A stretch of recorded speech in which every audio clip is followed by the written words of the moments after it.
and welcome to the Doofcast, the official variety podcast of doofmedia.com. The name which I refer to myself is Scott Daly, and I am to be your host. And I am that which we refer to as Matt, and I shall be your co-host. This week on the show, we are continuing our Deconstructing director series with the fourth film in our discussion of M. Night Shyamalan, 2004's The Village. Matt, this is the turning point in M. Night Shyamalan's career, according to many. Yeah, according to many, not necessarily to me. But you and I didn't necessarily talk about our overall feelings on this movie beforehand, but it's interesting to think of how his career has been such a victim of what people's expectations are. Yeah, and I think we're gonna have a lot to say about that in this movie because I think, I always spend some time after I kind of jot down my notes and I've seen the movie, I spend some time reading what other people wrote about these movies when they came out. And I noticed some trends for sure. Yeah. And also Roger Ebert did not like this movie. Anyway, so yeah, we're gonna really dive deep into The Village. As always, with any of our Deconstructing Directors series, this is going to be a full spoilers discussion of that movie. We're not dividing it up. It's just we're going to talk about the whole movie, and so you really should go see The Village before listening to this conversation. And it's available on Netflix. So right now, stop the recording, go watch The Village, and then come on back. Yeah. And then I think we got a couple news items, just some stuff we wanted to talk about that's happening in the world of entertainment that we thought we had some words on. So that's going to be the show for this week. It's going to be a good one. Strap in and don't wear the bad color. All right, Matt, let's talk about The Village. We may question ourselves at moments such as these. Did we make the right decision to settle here? We are grateful for the time we have been given.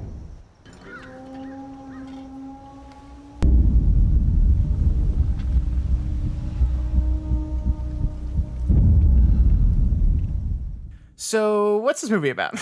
Well, this movie is about a series of events that test the beliefs of a small, isolated countryside village. Yep, that is it. That is what the movie is about. So this is Shyamalan's fourth movie, which is, I get that's technically not true. He directed two movies before this, but this is his fourth movie in our series. His fourth movie. This is the third movie after the success of The Sixth Sense. His fourth movie of consequence. And this is a movie, and I think we're going to get into this a lot, but this is a movie that feels very personal. It feels like Shyamalan was exploring some very personal stuff with this movie. It is a very kind of dour, slow roll of a film. A lot of the complaints about this movie said it was slow, and it is slow in a very intentional kind of way. See, my take on it this time, and for the record, I actually adore this movie. My take on it is that this is basically a story fundamentally about love and loss. Yep. And the strongest part of it may be like the very kind of tender and heartfelt romance between the two mains, and everything else is almost orbiting that. And if you walk into this movie expecting a monster movie or even a scary movie, then you're gonna feel like it's super slow because you're like, come on, when are we gonna get to the monsters? And the monsters are really not the point at all. No. They're an element which you could even argue are like the most contrived and confusing element of the whole thing, where it's like this would almost be better if it didn't have the monsters. Yeah. Yeah, I mean, I totally agree with that. I mean, I went back and looked at the trailer for this movie, and the trailer for this movie does sell this as a monster movie. That this is a movie about a village in the middle of nowhere being hunted by scary monsters. And most of the scenes in the trailer focus on the 5 minutes in the story where we see the monster. There was a lot of scenes of, I think they used the scene where the monster walks under the guard tower as the guy's looking down. They use the scene where Joaquin is leaning against the back wall and the monster walks by. Like it focused on those moments a lot, and it does create kind of a false idea of what the film is. So you go into this movie expecting an M. Night Shyamalan horror film, and that's not what you get at all. Which is funny because you say that, and that is what everyone was thinking, but he directed The Sixth Sense, which is arguably not even a horror film. It's like a complicated psychological film where ghosts are an element and there are a few scary scenes. And then he did Unbreakable, which is not a horror film. So, but everyone was like, yes, M. Night, our new talented horror director. It's like, I don't think that's what he does. I don't think he's it's never been what he does. Like the closest thing to a horror movie, I was thinking about this. I'm like, the closest thing to a horror movie is The Happening, where it's like, it's super violent. It's like that's a movie that really dwells in the like, just kind of like horrible shit happening to people. Whereas most of his movies, like The Sixth Sense, in like total seconds, how much bad, scary stuff is actually on the screen, like minutes, right? Yeah. So this is a movie, like you said, about love, about loss, about grief, and about the things that it drives people to do. The central premise of this movie, again, full spoilers, is that a group of people who lost a loved one to senseless violence, whether it be murder or I think they're basically all murder, right? Yeah, murder plus other horrible like just depressing context surrounding the murders. Yeah, just the worst thing. Like the main guy's William Hurt's his father was killed by his business partner. Sigourney Weaver's husband was murdered and mugged on the way to the store. Just like the worst, most senseless crimes you can think of. And so they can't handle it anymore, and they use the money. It's what is his name? William Hurt. Thank you. I just said it. William Hurt's father is rich, so he's a rich history teacher who I guess is obsessed with the late 19th century. Uses all his money to create this village for them in the middle of nowhere where they can run away from all their problems and all the sadness of the world and create a better place.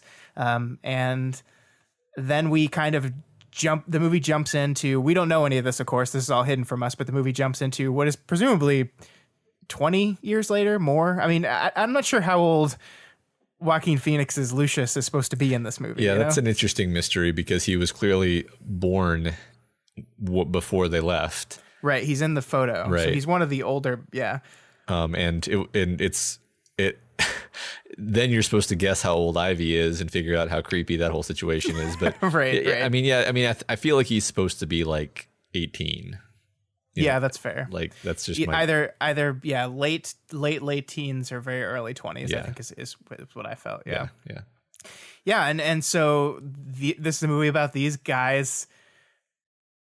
You know, you said it's a love story between Bryce Dallas Howard and Joaquin Phoenix, and that's absolutely what it is. But it's a love story mixed in with this village of secrets, and the elders of the village, which are the original people, have constructed this fake group of monsters that live outside the village to discourage people from ever stepping out into the forest. They've built this whole mythology around these things, and whenever someone starts getting a little too curious, they kind of up the ante a little bit. But there's a lot of things going on in this. The movie opens with Brendan Gleeson's who plays a character named August Nicholson, who is burying his son. His 7-year-old son has died of all it says is of an illness, and so that's what the movie opens on. So this is a very dour, depressing movie. Like that, the burial of a 7-year-old is the opening bit of the movie, and it only gets more depressing from there. Yeah.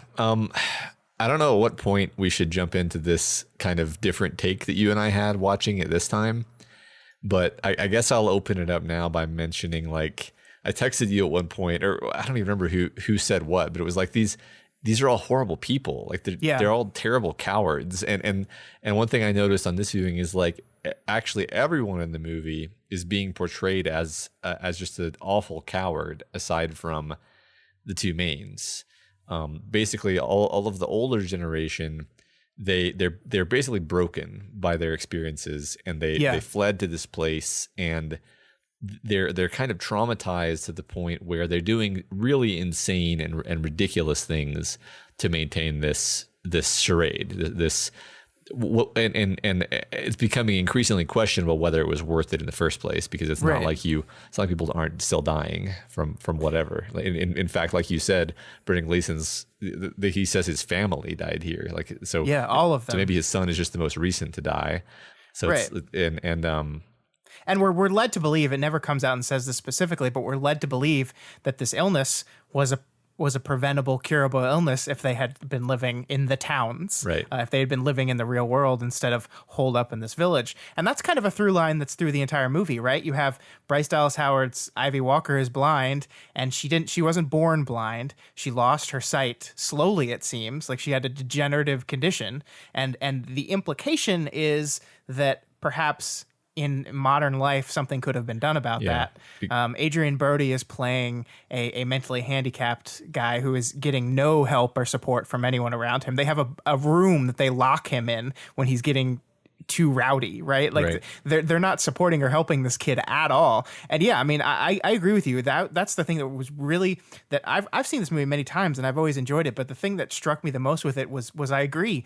These people are messed up, and what they've done is that it's a broken group of people that ran away from the world because it was too hard. And what they've done is like break everyone beneath them as well. Right. Because just to finish the thought, like, not just the older generation, the two boys she tries to go into the woods with are fraidy cats, and they run away and leave her alone in the woods. A blind woman. A blind woman. These two brave men leave a blind woman alone in the woods. Oh, you'll be fine. Don't worry about it. And there's just a consistent through line of pretty much everyone else in the village being completely cowed. Yeah. And it's not surprising, because the older generation has been actively terrorizing them for their whole lives. Yep. So I mean, it's terrible. It's awful, like what they've done to these people. Yeah. I mean, removing aside the implication of letting a 7-year-old boy die because you were too afraid to go to drive into town and get some cough medicine, like even moving that aside, you're torturing these children. Yeah. Like it's so cruel. And I love that the movie doesn't like.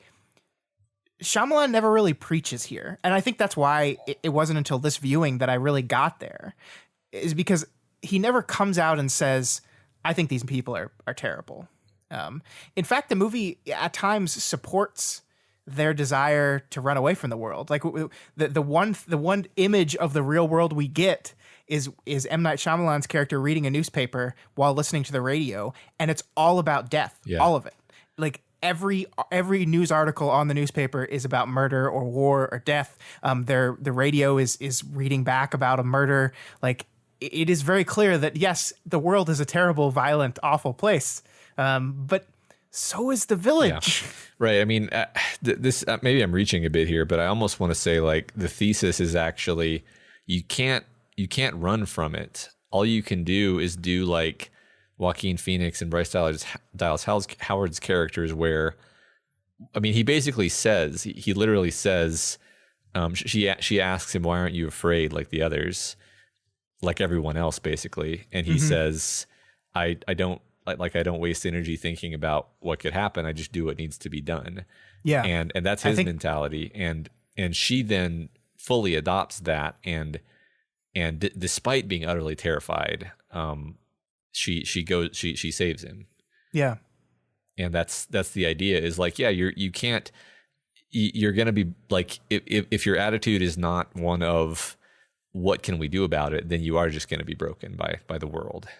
Yeah. And I mean, that's perfect too, because I think Brendan Gleeson as our opening character is a perfect example of that, because he ran and took his family because his brother died. Right. Yeah. And he's so scared about what could happen to the rest of his family. Well, he loses them anyway. Yeah. Like it's perfect. And like the same with Sigourney Weaver. She lost her sister, her husband. Sorry. Her husband, yeah. And her son is who Joaquin Phoenix plays, and so she's taken him to hide him, and he gets stabbed by someone else who would have gotten help if he had been like. Yeah. There's so much going on here that's just terrible. Yeah. And yeah, I mean, that is. I think that's wonderful. Like, Yeah. I mean, like if we look at M. Night Shyamalan's storytelling so far, right? We have The Sixth Sense, which is a movie about a guy suffering loss and being unable to deal with it, and eventually he grows to deal with it. We have Unbreakable, which is a guy who is not doing has made choices in life that have left him unhappy, and it's him finding himself and like reigniting his life. We have Signs, in which a man has suffered unbearable loss and has kind of shut himself off from the world and is reopening himself to the world. And then we have The Village, which is similar. It is in that vein. It's people suffering a terrible loss and shutting themselves out. But the movie, I don't think, has good things to say about them. Yeah. I don't think the movie has anything good to say about anyone except for Bryce Dallas Howard and Joaquin Phoenix. Yeah. Like, I mean, like, I want to talk about the end of the movie, and I know we're just like starting at the end, but I think this is important. Like, before we dive into like the details of the direction and the scenery and the acting and all this stuff, I really just want to talk about the thing as a whole. Yeah. The conclusion of it. Because I mean, this is basically the conclusion of this conversation we're having right now is the idea that, I mean, we basically have William Hurt telling Ivy, "I'm so sorry for these silly lies." I believe that's the line. I'm so sorry for these silly lies we've told you. 15 minutes later, thank God, poor Adrian Brody was killed in the woods. Now we can continue the lies. Right. And you're like, what the hell is wrong with you? You've learned nothing. That is the truly depressing ending of this movie. Like, we don't even see Bryce Dallas Howard walk back into the village. We cut to the scene of all the elders in a room surrounding Lucius, and they're told that the two parents are told their son Noah, who is Adrian Brody, has been killed. He's dead. And William Hurt is like, "Oh, I'm so sad." And then like immediately switches to, "We can use this to save our secret." And he looks to the group and says, "If you still think this place is worth saving," and everyone stands up. And it's just like, I mean, I think the message there is, once you do this, like, these people are just truly broken, like irredeemably broken. And the only hope that exists is in the younger generation. The only hope that exists is in Joaquin and Bryce Dallas Howard. Like, these people are gone. Yeah. And there's nothing that they're going to be able to do to come back. All they can do is maybe allow that younger generation to have that hope. And that's a bummer, man. I mean, that is my feeling too. This is the first time I watched this movie and thought about like what happens after this, because like Joaquin and Ivy are not dumb. Like right. She's gonna be like, yeah, there was a lot of weird like sounds. They seem to have magical technology. Like maybe like my dad told me it was lies, and then there were like I'm just confused. Maybe we should look into this more. And yeah, the idea that Ivy and Lucius are gonna carry on the charade, I don't believe that's true. I don't believe so. Like, yeah, it's just depressing. Like, I mean, you're happy for them. They found each other. Lucius presumably lives. We don't actually get to see that, but Lucius presumably lives, but nothing is fixed. Like, we don't get to see, oh, we've realized the error of our ways, and you can't run from your grief. Sorrow will find you no matter where you go. No, they learn nothing. Right. The elders learn nothing. Yeah, I think the Adrian Brody's character is a great thing to look at, because I was looking at some reviews where they were talking about like how like it's a bad look to have a character like that, and I'm like, that kind of misses the point, because like you were saying, it's not that he's mentally disabled and thus evil. It's that he is like he's basically mistreated up to the point of being abused. Yeah. And like internalizes all of the insane lies, and well, he first of all, he's the only one who's aware that it's lies, and he's putting it together in his own way and trying to figure out the screwed up world that's around him. And it basically breaks him too, like being aware of the lie, not really being able to properly act on it, is what I'm trying to say is he's not like the monster of the movie because he's mentally handicapped.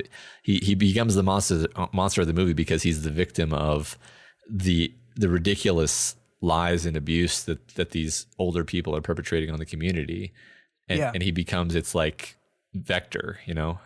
I completely agree. I mean, like his death like is not a moment of triumph in a movie. Is it a moment of tragedy? I think that's a beautifully tragic scene where he's just like confused and hurt, and like we just slowly watch him die, and Shyamalan's character sits on that moment. He does not let you turn away from that moment. He sits there with you and like you watch him slowly die, and you're supposed to feel awful about this. You're not supposed to feel like, this is the kid that stabbed Lucius and I hated him for it. You're just supposed to be like, these people failed they failed Noah. They failed him. He should have gotten help. I mean, there are a lot of people that suffer from mental disorders, and they need help, and they need support, and they need proper education to actually properly learn how to get through the things that they feel that they don't understand. And he didn't get any of that. And you complicate that, like you take how difficult that is normally, and you put this huge lie on top of it that he inadvertently discovers somehow. And you realize that, like, how confused and alone and like sad this man was. Yeah.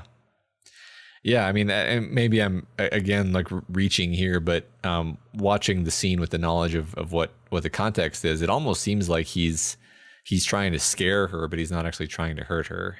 Yeah, I think so. Which well, makes he loves it even her, sadder. right? Yeah, he loves her, and you know the last thing that happened between them was she went to see him, and then she just started hitting him because which I thought was actually kind of a great scene, like in terms of a character moment, because without that scene, you don't. I don't think you fully understand, or I don't think the film is fully dramatized. How devastated she is, I guess, because it's such an out of character thing for her to do, right? That it's portraying. I mean, she's a good enough actress that she's able to portray like being completely devastated with just her face. But I think it's a good character moment, not because it's like, hit that guy who's crying. It's a great character moment because you're like, you can kind of tune into the wavelength that she's on by seeing her do something like that. Yeah, and you're kind of heartbroken for him as well, because in this moment he realizes not only what he's done, but like how much he's hurt her by doing that, and like because he basically like goes nuts, like he thrashes around the room and screams and cries, and it's not because she's left him alone. It's because I think those slaps is like, I realize what I've done now. Yeah. And everything in a Shyamalan movie is set up. And so one of the only conversations we saw the two of them have was her telling him that hitting is completely unacceptable. Right. So like, and that's, I guess, perhaps a segue to just talk about the movie in general and how this is another one of like what I call his good movies because everything is an intricate clock of interlocking clever story elements and moments, and I think this movie definitely is a little bit more contrived in the sense of there's too many moving parts, but and when I say too many, I just mean that ultimately you walk away from it thinking like that felt a little bit like I see that you were trying to make a story here. It doesn't just feel like a world. I mean, I think maybe fairy tale-ish is the right word there. Like it does seem like the world of the story exists just specifically for this one story. Yeah.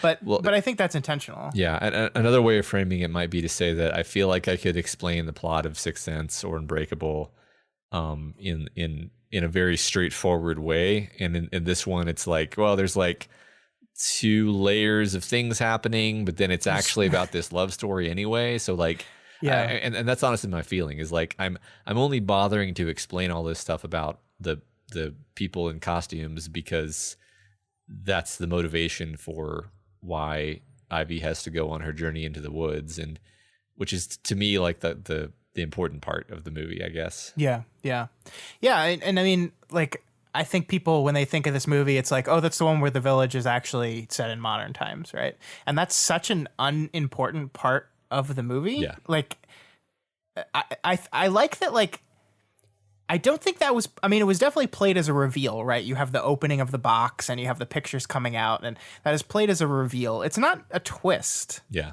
It's not like it is important in understanding the motivation behind the people, but it doesn't reveal what the point of the movie in the same kind of way. Yeah. Like I think the movie I think the movie would have almost worked as equally well if they were actually back in 1830 or whatever. Yeah. Because the elements would still be there. It would still be people that have been hurt by society, and I think the time change, like the going back in time thing, works here because like it is painted as literally regressive, right? Like this idea that like they in order to find hope and contentment and away from the cruelty of the world, they literally regress in time and go back to like this romanticized version of what a simpler time was like, when I mean, like, in reality that those times were infinitely more violent and terrible for human beings than modern times are. And people are just still dying of disease in their Right. perfect, like, and that's the thing is like he's basically like a billionaire who has this incredible bubble of secrecy around their community, and it really hasn't made them any safer.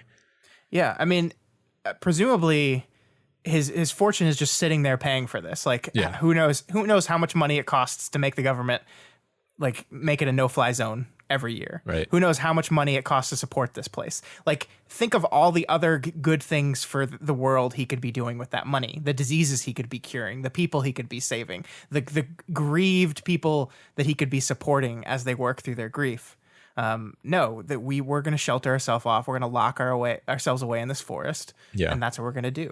And yeah, it's like, it's just amazing how selfish it seems to me now on this watch that I'd never seen it quite that way before. So while we're speaking about William Hurt's character, there was an element that we both noticed, which was that, he actually hasn't really lost anything in the village. His daughters are fine. He's like in love with Sigourney Weaver, but he's not really acting on it. Mm-hmm. As far as we know, he hasn't personally lost anything. But like the first thing that happens in the movie is he is actually saying, "We wonder if we made the right choice in coming here," in response to seeing how destroyed Brendan Gleeson's character is. And Brendan Gleeson actually reassures him. But the thing is, like, you can see that the suffering of his loved ones hurts him more than they seem to be hurt by losing things. Like none of them are flagging in their conviction that they need to stay in the village, but he's seeing all of them get destroyed around him, and he's ultimately the one who can't take it anymore. And he basically says that he's like, I've seen the look in so and so's eyes. I can't bear it, and I'm not gonna let it happen to my daughter. Well, the thing I love about that line, and I had pulled it up here, and now I can't find it. So let me pull it up real quick. He says, I cannot look into another's eyes the same and see the same look I see in August's without justification. So like that part without justification is great to me, because like August looks at his grief and loss and makes the decision that it's worth it because he knows, like he has made a choice, right? Like he has consciously made a choice to separate himself from the world. Lucius has not made that choice. Ivy has not made that choice. So like this, like the idea that I'm seeing this pain on their eyes, but they don't know that there's another option. And like, and he, like, that is one of the things specifically that he cannot bear. Yeah. And I like that idea a lot. That's just like, we have made this choice for ourselves, but we've also made it for all these people. All these people are suffering. My daughter is suffering. Her lover is dying on the bed, and they never got to make the choice we made. We just made it for them, and I think that's really wonderful. Yeah. See, that's the thing, is it's all really well put together, actually. Yeah. Like if I have negative comments about the movie, it would be related more to the pacing. But even those, I'm like, I don't know, like how would I have moved it around exactly? Well, yeah, I mean, it is like I don't mind slow burn movies. Yeah. Like I think the pace of this movie is deliberate. Like it's not just that it's like, oops, I made it too slow of a movie. It's like, I want to spend some time.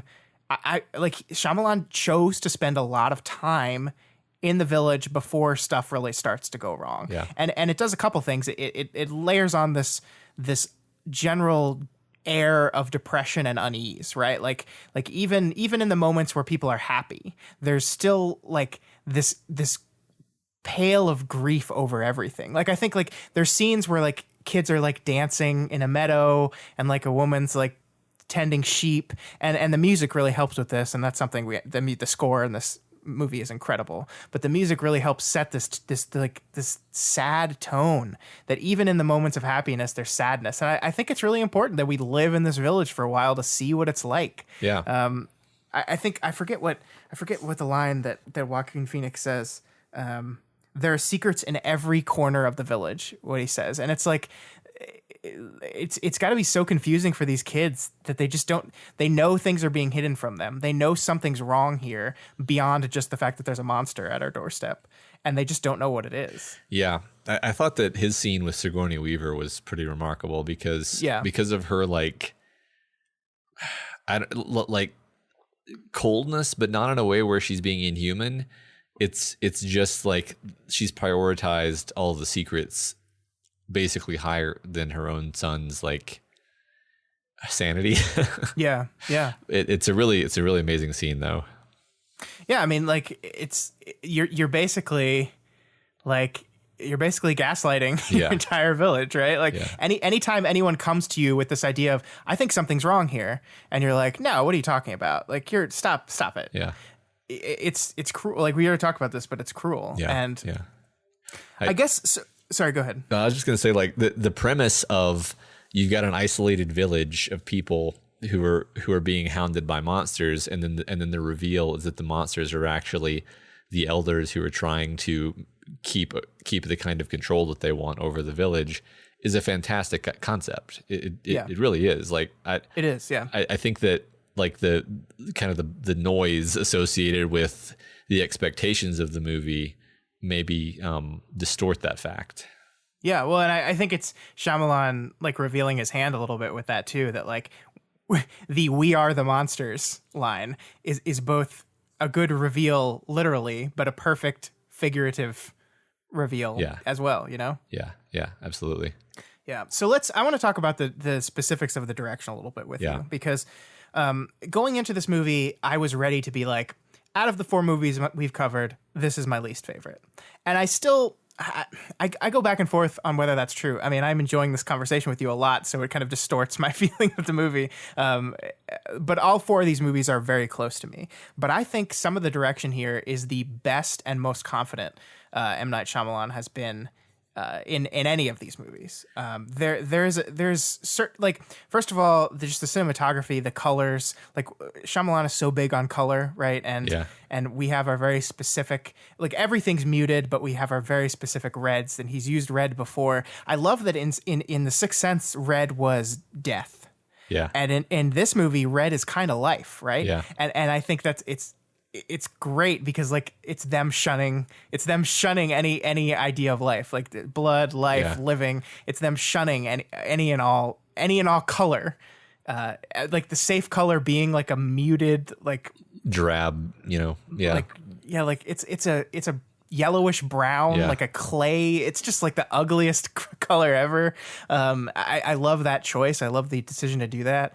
But like, once again, watching how M. Night Shyamalan directs conversations really fascinates me. Absolutely. Because he's doing this thing, and I think we've talked about this before, but it really stood out to me here. He's doing this thing where he really, really, really likes not having the camera on the face of the person who's talking. When he's doing cut back and forth in conversation, he really likes the reaction frame, not the talking frame. Yeah. And I think that's great. I like that a lot. And I think it's used in this movie with Ivy Walker, the blind character, excellently. Yeah. Because he loves putting the camera right in her face. And Yeah. she's a very beautiful woman, so it helps that you get to just stare at this beautiful woman's face for most of the movie.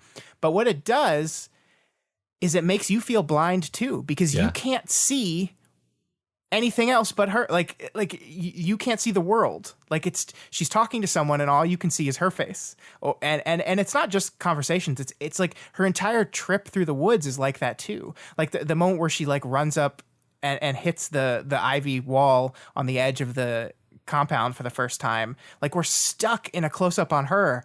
And you just want to be like, what's over the wall? What's over the wall? Right. And the camera won't show you because she can't see it. And I think the way he directs blindness in a way to get you kind of into Ivy's point of view without literally being in her point of view, I think is really great. And he takes a thing he already liked doing in other movies and like uses it to purpose here in an amazing way. Absolutely. Yeah. You're with her on her journey. Like if she's going to trip, you're not going to see the thing that she trips over before you see her fall down.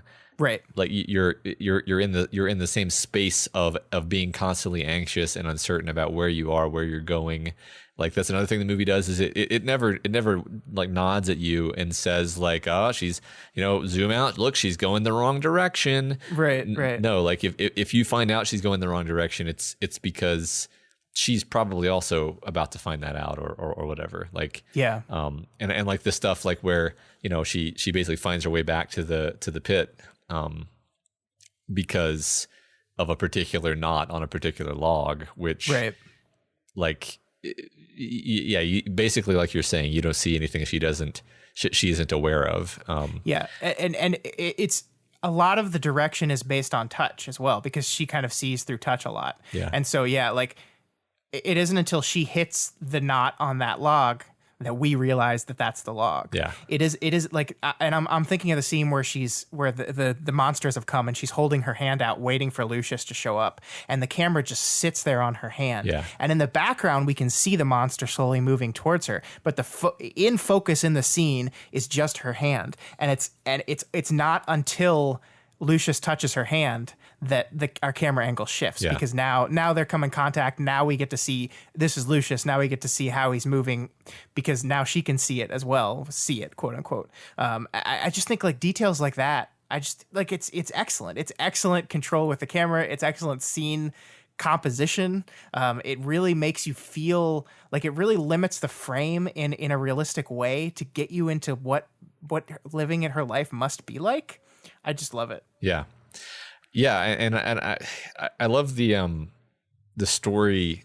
I don't know what word to use for this. It's almost just like a story device where he establishes that like she knows that he's into her because he never touches her. And then the film creates situations where in the one she's desperate for him to be safe, and so she's holding her hand out. And in the other, when they're at the actual wedding dance, she's frightened herself, and she's in this like tumultuous crowd, and so she's reaching her hand out basically for help in a sense. Yeah. Although she's typically not a character who really needs a lot of help. She's very strong. But in both cases, he actually does come, and he like you're pointing out, he like swoops in from out of frame to take her hand in both cases. And we don't know he's coming. Yeah, because she can't see out of frame. Yeah, The frame for her is literally just her. Her entire point of reference to the world is stuff that is in direct contact with her. Yeah. So that the frame limits itself to just her is fantastic. Yeah. And I love that idea of touch pays off in his conversation with his mother as well. When that's one of the reasons he is able to realize that William Hurt and Sigourney Weaver kind of have a thing for each other. Yeah. Is that same you never touch each other thing. Yeah. And then go ahead. Good. there's just that whole bit with the color, right? When she looks at him, she sees a color. Yeah. And I mean, I don't know like literally what that means. I mean, like metaphorically, he is light to her. Like he is life. Like color has a very specific implication in this movie. And you think like she says, "I'm not going to tell you what color you are." It's a recurring beat that I love in the story because like you kind of think it's red, right? Like the movie never says it, but like it's the color of love. It's the color of life. Like it's gonna be the bad color, and maybe that's why she kind of keeps it secret. Yeah. But I don't know. I just like I don't think that has to have a literal like solution to it, like how she can look at him and actually see something. But I did notice that like when she's looking at him, Bryce Dallas Howard uses her eyes. Yeah. And it's only when him, as if like the direction from Shyamalan was, no, when you look at him, you do see something. Yeah. So you can feel free to look at him. And I think that comes off maybe when you're watching it, it's like, ooh, she's actually doing a bad job of being blind. But I think it's only him though. Yeah. Everywhere else, she is playing blind in maybe is this a realistic way? I don't know. I've never known any blind people, but it is a very movie realistic way that people play blind. Yeah, there's nothing that sticks out to me personally. Like, right. The worst that's going to happen is like she's running, and I'm like, I don't know if a blind person would ever run like that because like not with that kind of confidence. Like no. the risk of colliding with something is that's like a massive potential injury. But anyway, that's that kind of stuff. It's like, okay, yeah, but this is a movie. Yeah, right. Like this has more to do with the fact that it's a movie than Bryce Dallas Howard's actressing. Well, it's an interesting thing though, because like, I think that's a complaint that I saw throughout this movie. Like this idea that the dialogue is really unnatural and stilted, which I think is true. But when you think about it, this is a bunch of people from the 70s pretending like they're talking like people. Yeah. and they're doing, this is something that you pointed out as I was watching it. And once you said it, I couldn't stop hearing it. But the movie specifically makes the younger people sound more natural in this kind of dialogue than the older people do. Yeah. Which, yeah, that makes a lot of sense because the older people are putting on an affect. The younger people just have been taught to speak that way. Yeah. Yeah. I mean, Sigourney Weaver sounds like Sigourney Weaver reading ridiculous lines. Right. Yeah. But all the young people that's just like you could believe you're in a period piece. That's actually, they're actually pulling it off. Yeah, I mean, it's still, the dialogue's still a little weird. They're pulling it off. It sounds more natural, but it is still like kind of a funny way to talk because, and I think that really sells the whole kind of absurdity of, they're just making this up, right? This is a history professor who has said, guys, this is how people talked back then. So this is how we're going to talk. Yeah. Which is like, I understand like from a meta narrative perspective, the reason why that happens is because like, Shyamalan wants to sell you on the time. Yeah. But like from an in-world perspective, I think it just kind of helps support how kind of crazy these people are. Yeah. Like that they were that committed to it. Is like, not only are we going to go back and live like it's still 18 something, but we're going to commit to it so much that we're going to put on this silly talking affect. We're not going to even acknowledge like other stuff. Like I feel like if you and me decided, hey Matt, we want to get back to the basics and we want to go live like people lived 100 and 200 years ago, we're not going to like do that like to the utmost, right? Didst thou shear thine sheep? right, exactly. Yeah, it's I mean, William Hurt, he doesn't always have the weirdest affect in the universe when he's delivering lines in every movie. He often does. But in this movie, every single line has the weirdest emphasis, right? Yeah. I mean, it's like, I think my comparison is like when people are doing a Yoda voice and they like overdo it and they make everything Yoda says backwards, which is not like Yoda. Not everything Yoda says is like the reverse speak, right? It's only some of the stuff. But when you're doing a Yoda impression, you overemphasize it, and that's what it reads to it for me. Is that an overemphasis of an impression? Yeah. Where every line has to be spoken that way. Every line has to like start backwards for some reason. Yeah. Yeah. I think you're right. Yeah. What pray tell, perchance, dost You mean I almost feel like the worst, like the most absurd ones are when it's like William Hurt and Sigourney Weaver talking, and like they're both so like the two of them doing it back and forth. It sounds particularly terrible. And man, I really do feel like now that we've hit upon this, I really feel like Shyamalan's saying like, yeah, like make it really obvious that it's impossible for you to communicate while you're talking like this. Yeah, I think so. Like, I think that's a directorial choice. Yeah. And we're getting to The Happening, which has a dialogue directorial choice as well. We're going to get to that movie. And that's important to discuss there too. But I have no doubt in my mind that this was part of the world that he wanted to create. Yeah. That on maybe the surface, if you're not really spending a lot of time on it, it sounds real, but the second you start, you're like, wait a minute. Yeah. Why you wouldn't? Would a person really say it like that? Like, come on. Yeah. Yeah. Yeah. I love it. I love it. Me so too. much. But before we move on from the love story, I just have to like confess that I'm a complete sucker for the love story in this movie. Like I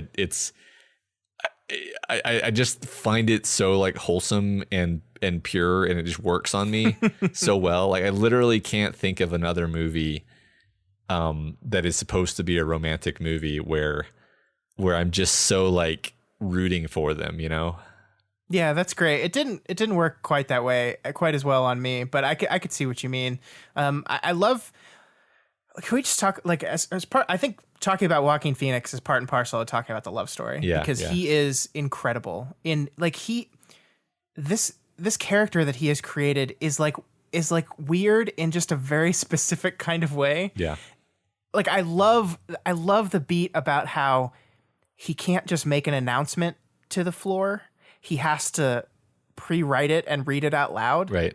I think it's such a small thing, but it really helps emphasize like just kind of how much of a weirdo and oddball he is. Yeah. Yeah. Well, and every time he has to get up and say something, I think that's kind of the cool thing is, as a character, the cool character design thing is he is this incredibly brave person. He's probably the like him and Ivy are the two brave people in the village, but he has this enormous anxiety when it comes to speaking in front of people. Right. But despite having tremendous anxiety speaking in front of people, he like figures out a way that he can still do it because it's so important to him that he make this basically like shameful and socially damaging request that he apparently like repeatedly makes. That he be allowed to go get medicine to save people.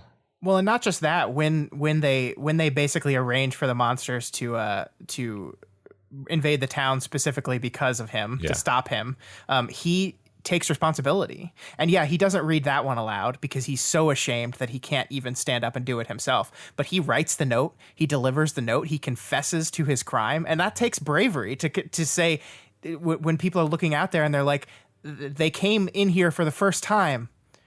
Who's responsible for this? And for him to be able to go, it's me. I did it. Yeah. I'm sorry. Yeah. That's bravery too. It's a different kind of bravery, but that's bravery. And I like that is like, I think like when you're looking at directors and how they work with actors, like you kind of get this idea that like the director wants to give like a quick, easy to digest thing to give the actor the headspace to like build the character, right? And I think this idea of the bravest man in the village that needs to pre-write his public speaking announcement is the thing that and I don't know this, I'm just guessing, but is the thing that Shyamalan said to Joaquin Phoenix and the thing that he built the character around. Yeah. Because I think everything kind of comes from that. Like he's quiet, he's awkward. Like people kind of find people are weird, are uncomfortable around him. Like I love the part when they announce that Ivy and Lucius are betrothed and are going to get married. The one girl says, "It's just amazing what love chooses to bring together." Yeah. Like, which is like just like a low key drag. Yeah. That like it's the most like passive aggressive burn.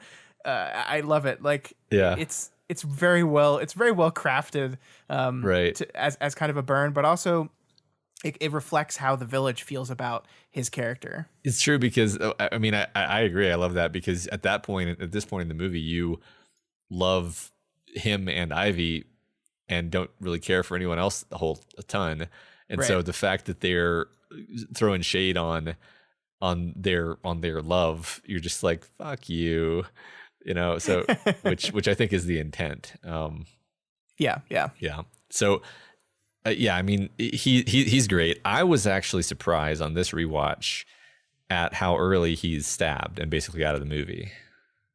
Yeah. I mean, it's not. Is it that? I mean, I feel like it's halfway through the movie. I feel like it's halfway through the movie, but I thought it was like, oh, as the movie winds down, he gets stabbed. She has to go and save him.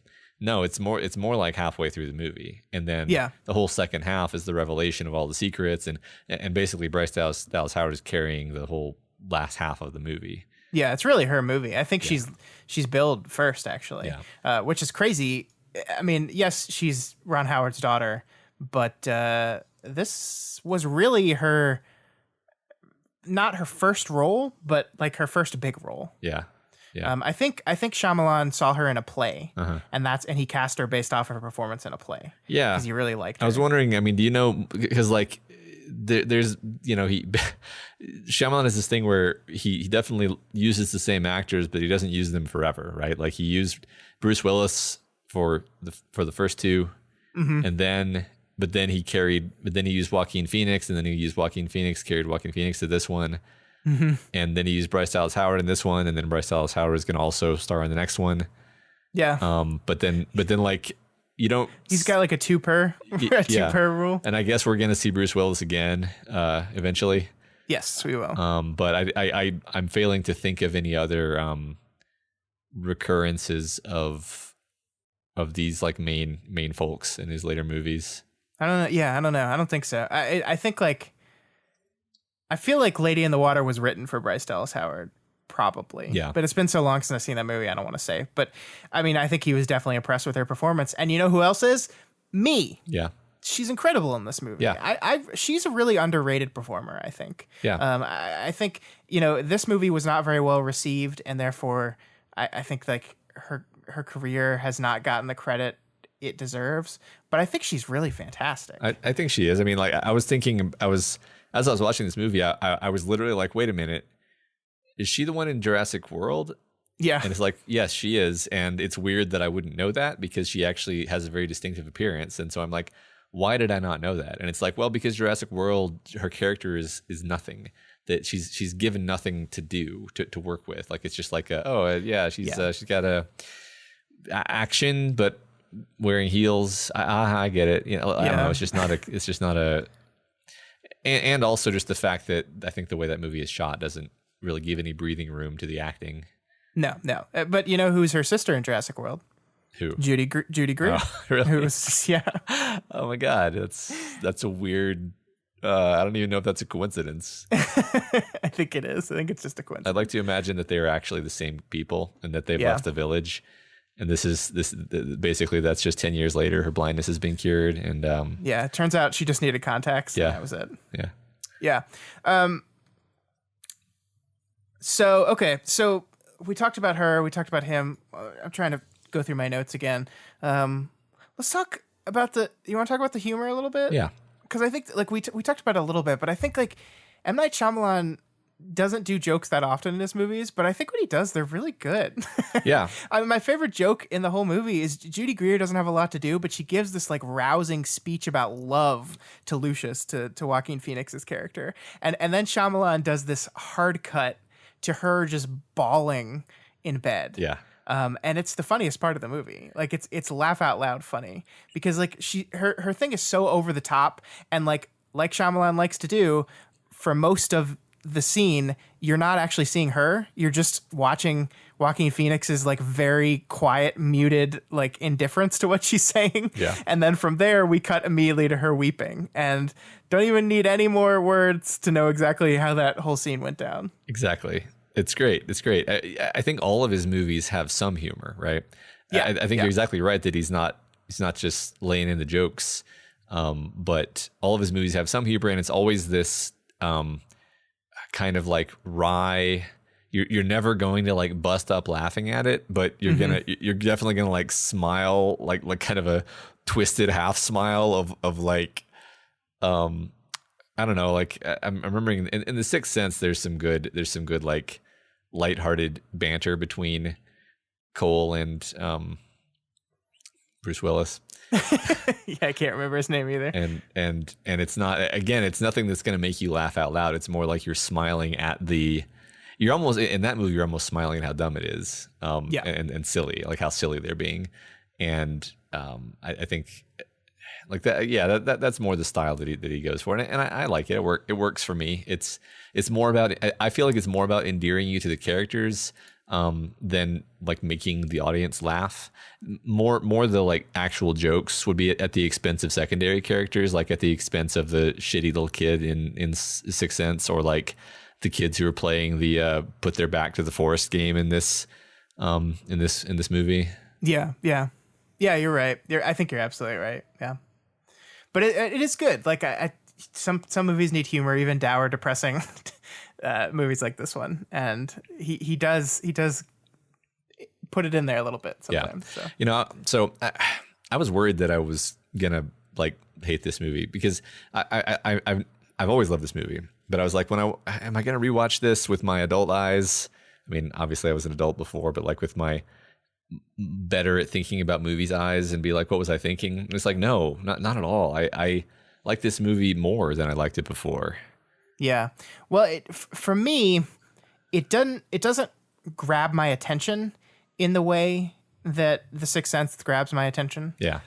But it makes me, I like thinking about it more than I liked thinking about that movie. It's a movie that like I think wants you to examine it a little bit, wants you to have a lot of thought and discussions about it. Yeah. And that, I mean, this was not a popular movie. This was his first movie that got a Rotten Tomatoes. It was pretty panned. Like I said, Roger Ebert gave this a 1 star. This is a 1-star review. He is not kind to the review at all.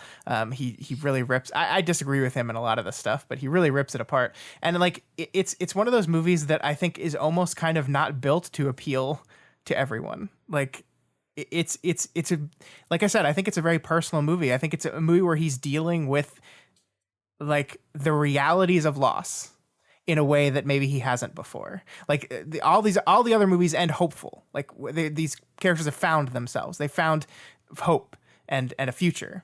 And we leave half the characters in this movie with no hope. Yeah. Yeah.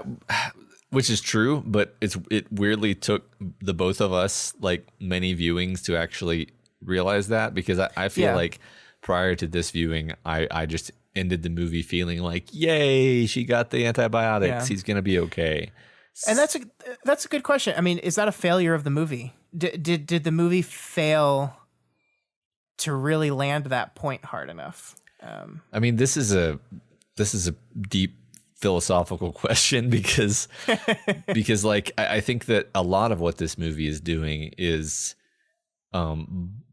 bold to the point of being foolhardy. If that makes sense. Like, for example, telling your renowned actress Sigourney Weaver to read lines poorly, which I don't know that that's what happened, but like I'm like, now that we have come upon this hypothesis, I just feel so sure that that's what's going on. It's bold to the point of foolhardiness, because you're like, look, nobody's gonna understand that's what you're doing. I mean, yeah, I'm not even sure if that's what you're doing. Yeah, I'm giving you the benefit of the doubt, actually. Right. I mean, and I think he's earned the benefit of the doubt, because I think regardless, he's a good filmmaker. Yeah. Like he is good at making movies. Like this movie is a mastery of tone. It's a mastery of setting, of tension. Like we haven't even talked about the opening of this movie. I think should be taught as an example of show don't tell, because we have this opening, like before barely any lines are spoken. Like we have the burial where the guy's really sad about a son. We have the like really somber dinner scene where William Hurt is like speaking to them about how thankful they are for the time they're given, but like is clearly depressed. Then we have the girls dancing around and sweeping, and then they see the flower, which like normally a symbol of beauty, and they like sprint to pick it and then bury it immediately. Yeah. And like we haven't even really said, and mixed in there is the part where they hear sounds coming from the forest, and everyone reacts to it terrified, except for Adrian Brody, who is like happy and clapping because it excites him. And like this is like no telling is done here. This is all just show. We've set the scene. We've defined the rules of the village without saying red is the bad color. You must bury the bad color. Yeah. Yeah. Or I mean, yeah, there's a lot of subtle stuff going on. There's the whole idea that like, yeah, they're all terrified of the woods. That nobody has to say that out loud. I mean, even small things like you can obviously tell that it's a small coffin for a child. Like you instantly put together, oh, this is sad. Yeah. Because Shyamalan, it's a great overhead shot, right? Yeah. It's this great overhead shot where he's like lying down next to the coffin. Yeah. And like you see, and Brendan Gleeson's a big guy. So like that really helps emphasize it too, how much bigger he is than this coffin. That's fantastic. It's such good composition. Love it. Yeah. Yeah. What I found on this viewing was I was kind of 50% watching the movie until like it actually started until we actually started to get to know the characters. And I mean, I've seen the movie before, so part of it is just like, yeah, I've seen the movie before. I don't need like to be 100%. But then as soon as we start getting into the characters, I don't look at my phone again, right? I'm locked in. And I mean, that's his strength, right? His strength is in these characters. I think a lot of it is the way he shoots it. And just to revisit for a second what you were saying about the way he puts the camera on either the person who's listening rather than talking, or he'll have a whole scene where it's like the backs of two people talking, which is one scene in this movie. Yeah. But I feel like usually the choice is based on where he wants you to be dialed in emotionally. And like, I think that this is simply a different school of thought than we're used to. Like, I'm thinking about examples in like David Fincher movies where you're like repeatedly David Fincher's a great director. I'm not criticizing. I'm just pointing out the difference. So like the camera will cut many times between the two characters who are talking at like different angles on them, suggesting different things about what they're saying and their relationship toward each other as the scene progresses. Whereas this movie, it's very often just, we're going to show this one person because this is who you're supposed to be with. This is whose journey you are sharing, you're riding along with. And yeah, what the other person in the scene is feeling is also, there. It's part of the story.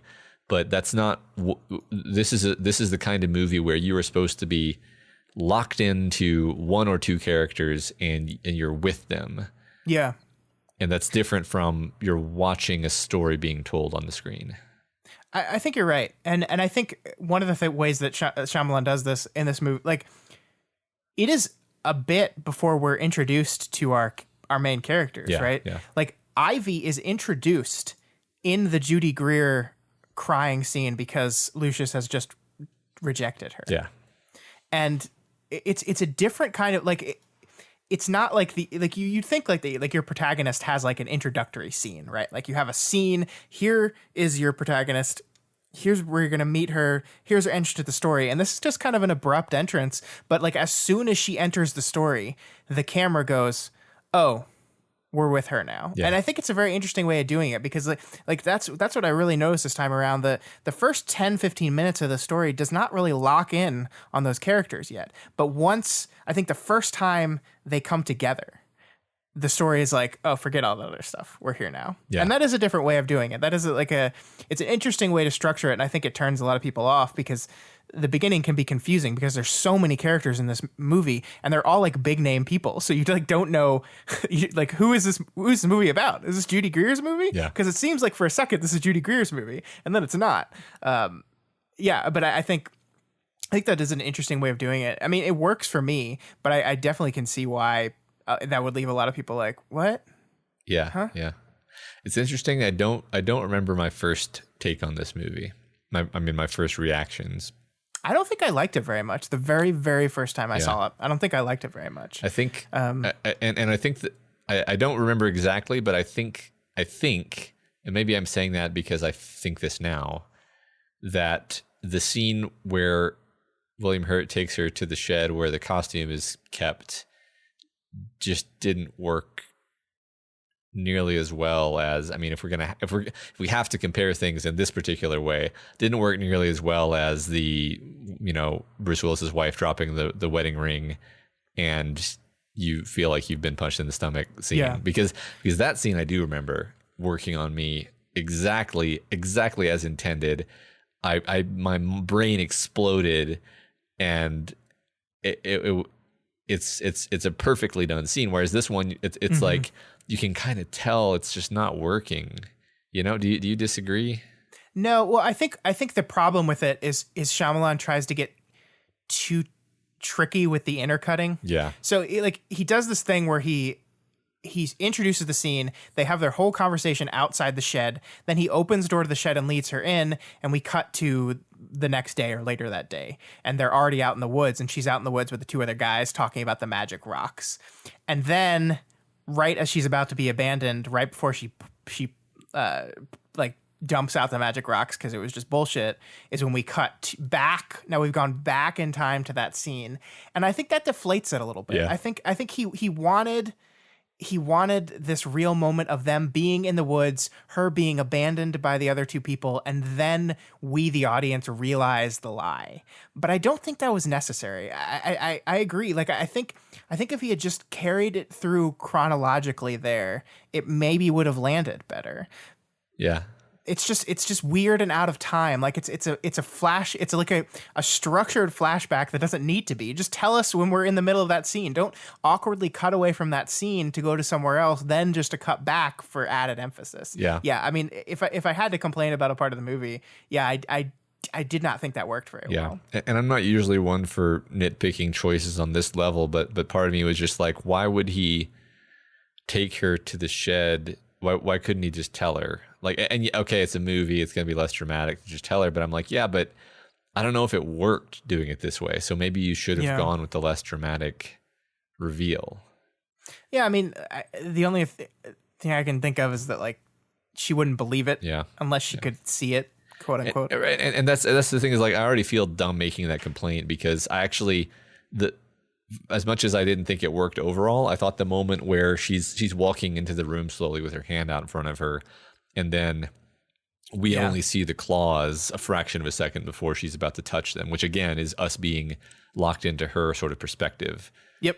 And it's alarming too, because if you don't know that it's not the monster, then I mean, I don't know. Maybe you're supposed to think your dad's feeding her to the monster. I mean, it would have been interesting if it had been played that way. If just imagine if the scene were sort of shot where William Hurt is more obviously hiding what he's doing and seems concerned about her, and he's like, oh, I need it. And you get a sense he's trying to get rid of her. Oh my God, he's gonna but then that's also a misdirect. Maybe that would have worked. I don't know. I'm just maybe bullshitting here, but yeah, I don't know. Yeah, I mean, I think the time cut hurts that as well, because she's not in danger. Yeah, because this is a flashback, right? Exactly. That completely deflates the idea that she's about to actually face something that could harm her.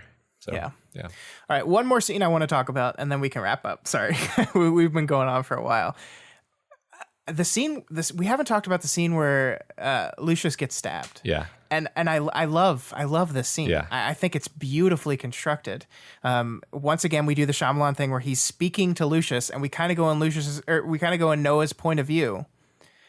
And Lucius's back is to us. We can't see him as he's talking. And then he turns around. There's a look of shock on his face. It's a close up on his face, a look of shock. Then we do a cut to Noah's face, close up on his face. His face has a look of shock too. Then we cut back to Lucius, and then he looks down and sees the knife has gone in. It's so quiet. You feel the shock in the moment because there's no noise, there's no thrust. We don't see any of it. We just see the end result. Yeah.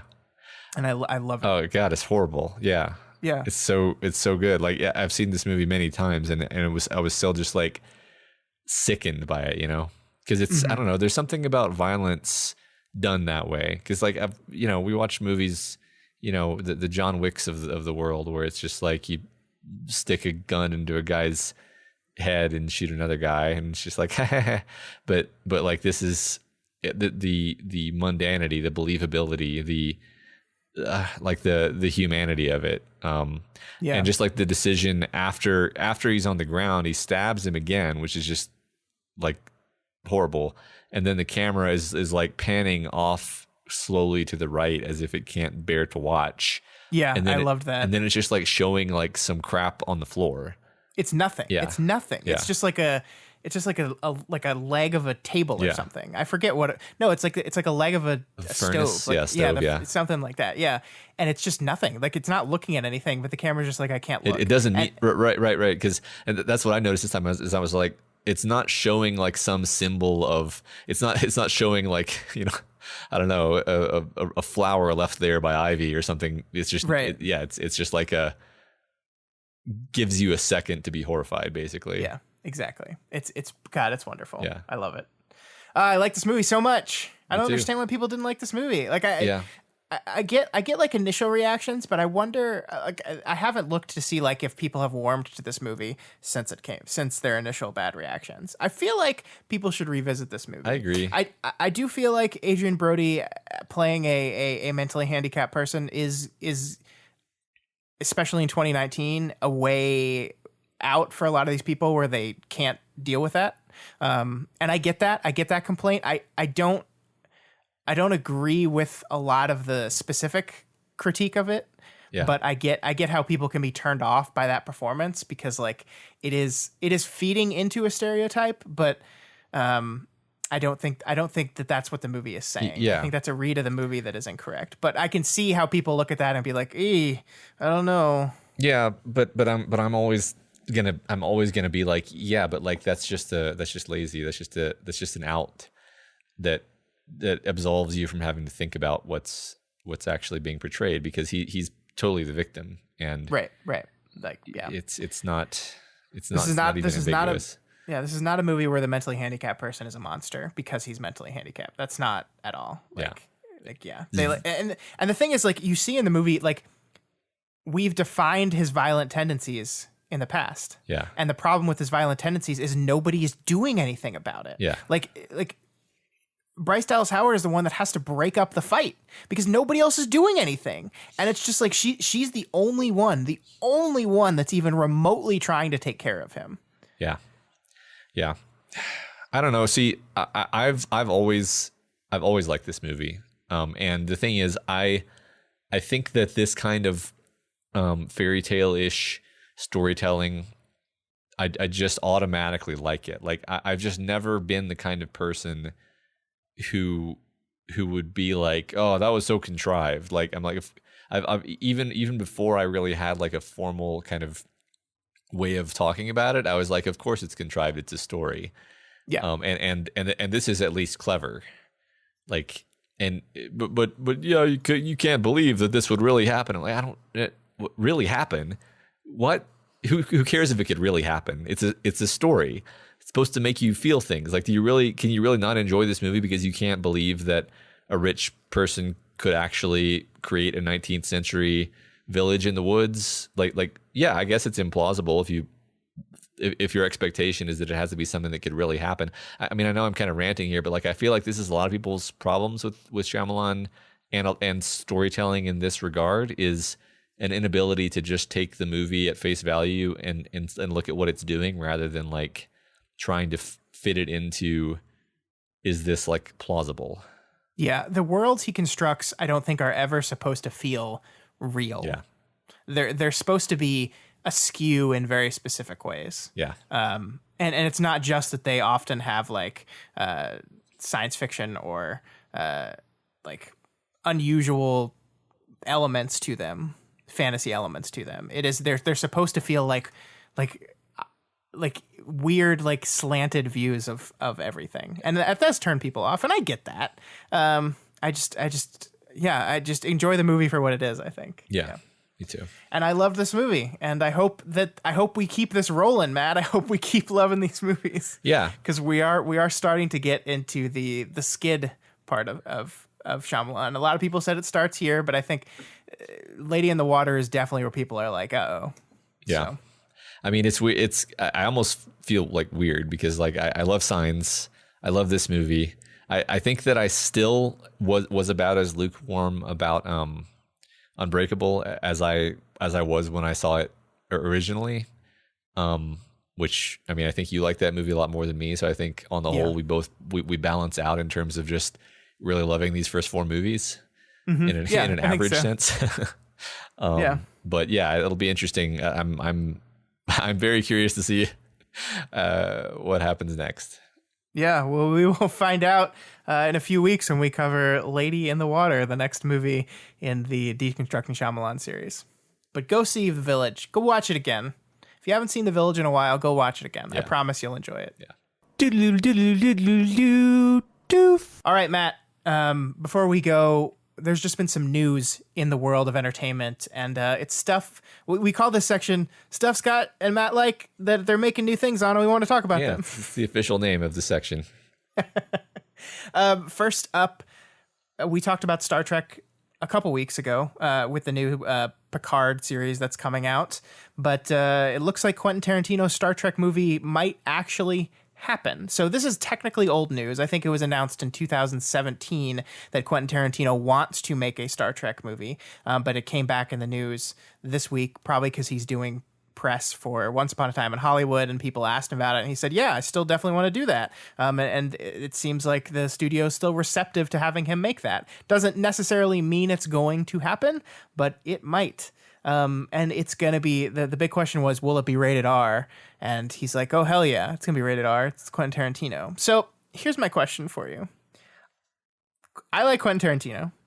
I like Star Trek. Matt, should those two things come together? See, I mean, I haven't thought about this a ton, but I think my take is if he thinks he has a good idea for it, I'm not going to bet against Quentin Tarantino if Quentin Tarantino says he has a good idea. I'm not going to be like, no, you don't, because I'm going to be wrong. But I have a very difficult time imagining what the hell he could be planning. What do you think? Yeah, I just don't I don't know if his view of the world meshes with the Star Trek view of the world. Yeah. I mean, that's but then again, neither did the last several Star Trek movies. So that is true. I mean, that's the whole thing. It's like I tweeted this out, and I think someone replied to me and said this presumes that like Star Trek hasn't been Star Trek's in like years. Yeah. So like that is very true. I don't think Quentin Tarantino is going to do anything to ruin Star Trek that hasn't already been done by some of the late Next Generation movies and some of the worst of the newer series of movies. Although Star Trek Beyond is a really good movie, and it's very true to the original Star Trek, and I was sad that movie didn't do well. I was really sad. Did you ever see that one? The latest, the last one with those guys. Yeah. Yes. I don't remember what my opinion of it was. But yeah. Well, there's an episode. Well, let's go through the Treks. Go through the new Treks. Okay. We should actually do that. No kidding. We should do that. Yeah, sure. Yeah, but I don't know. Like, I will go see it. I will go see Quentin Tarantino no matter what he does. Yeah. I just like the thing that actually pissed me off about this this news is like the news article was playing into the idea is like, oh yeah, there's going to be blood and people saying fuck in a Star Trek movie. And I'm like, is that like, I know Quentin Tarantino has violence and language a lot, but is that like what you want to distill his aesthetic down to? Like, is that it? Like, that's it? That's all we can say?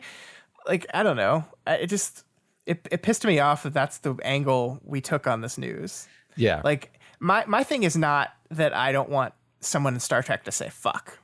My thing is Quentin Tarantino's view of the world is pretty hopeless at times. Yeah. It's very dour and hopeless. And I think I think I think Star Trek tries to be an optimistic kind of point of view, like the ideals that humans can strive to. Yeah, I'm my mind's going crazy right now thinking about what he could be doing, because this is a guy who arguably blowing away Hitler and burning a theater full of Nazis is actually a positive spin, but it's like, yeah, but that didn't actually happen, and maybe that's it's like you can view that as really sad if it's like, yeah, but that didn't really happen, so it's just masturbation. But Yeah.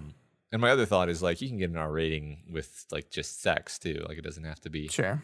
it doesn't have to be like Pulp Fiction, but with phasers.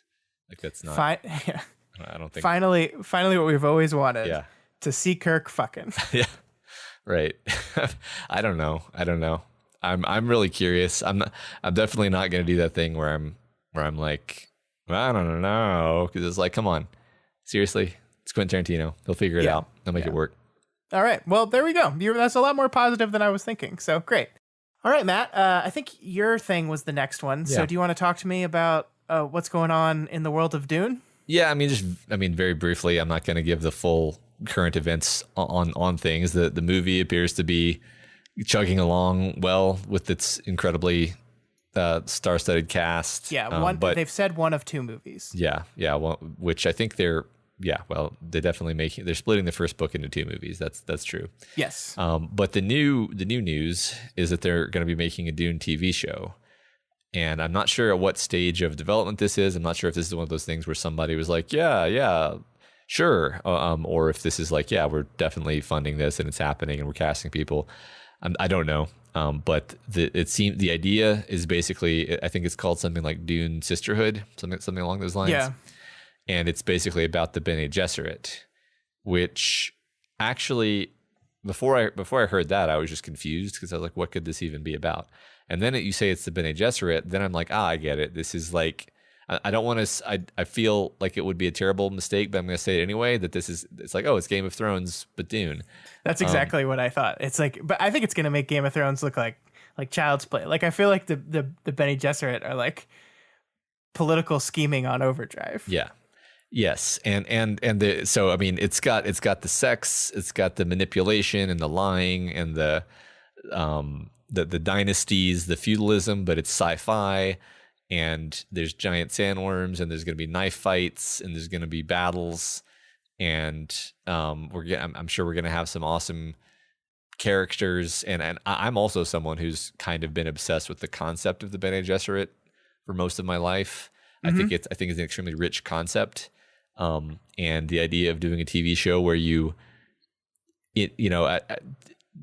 in a science fiction way, explore, like, I've always seen the Bene Gesserit as a way of speaking about human potential in a science fiction way. And I think a show that delves into that sounds really cool. And I am actually looking forward to this. Yeah, I'm very much in. I agree with you. Again, I've only read the first Dune book, so I'm not near the expert that you are, but I just it sounds like a great idea. It sounds fun. It's like there's so many television shows that are going to be greenlit in the wake of the end of Game of Thrones that are trying to capture that Game of Thrones stuff. Yeah. And this idea seems to me like the one the most positioned to do that in a realistic, true to its roots way. That's not like just try, like you know what I mean? Like there's so many things they're just gonna try. Like I feel like they're making this Lord of the Rings show, and I feel like it's gonna try to be Game of Thronesy, but just set in Middle Earth, and that's not gonna work because that's not what those stories were. But this is what that story is, right? I mean, I'd be surprised if George R. Martin wasn't somewhat influenced by Dune in terms of the way he like has like plans within plans type characters. I agree with that. Not that that's completely original to Dune, but like Dune is an extremely impactful, book. Yeah. So yeah, I've we've got the dynasties, we've got the feudalism, we've got the fighting, we've got the sex. It's all in there. Yeah. That's the kernel of Game of Thrones. Yeah. The dwarves and fucking. What was it that I forget who made that joke? I don't know. All right. That is all we have for you guys this week. So if you have any opinions on The Village, on Quentin Tarantino's Star Trek on the Dune television show, you can reach out to us via email at our email, doofmedia@gmail.com, or over on our Twitter account at doofmedia. Yeah, and if you're not already subscribed to this podcast, we encourage you to do so and ensure you never miss an episode. You can find us on iTunes, Stitcher, YouTube, Google Play, and pretty much anywhere else podcasts can be found. And you can find all of our shows over at our website. That's doofmedia.com. That's where you'll find Deep Impact, the show going through the Wildbow's web serial Pact chapter by chapter. We've got Ward, the show where me and Matt go through Wildbow's web serial Ward chapter by chapter. And, of course, Vow to View, the show where I talk to my wife about nonsense for an hour. If you like what we do here and want to support us, consider becoming a patron of Doof Media. You can head on over to patreon.com/doofmedia and pledge $1 a month or whatever else you can afford to help ensure we keep growing and keep making new stuff. There's tons of cool benefits and bonuses and things you get for that, so check it out. And we appreciate all the support by all of our long-term patrons. It's so great that you guys continue to support us. We really do love it. Yeah, we appreciate that a ton. We got big plans, Matt. We're doing that thing again where we're planning things, and it's exciting. We're in that phase. It's pretty cool. We got some good stuff in the pre-development phase. I love that phase. It's my favorite phase. Yeah, me too. Also, please consider rating and reviewing us on Apple Podcasts. Every review helps us get more exposure and introduces new people to the content that we make here. All right, guys, we'll see you next week where we're doing another patron-produced episode. This time, we are going to be talking about Season 1 of Sci-Fi's television show, The Expanse.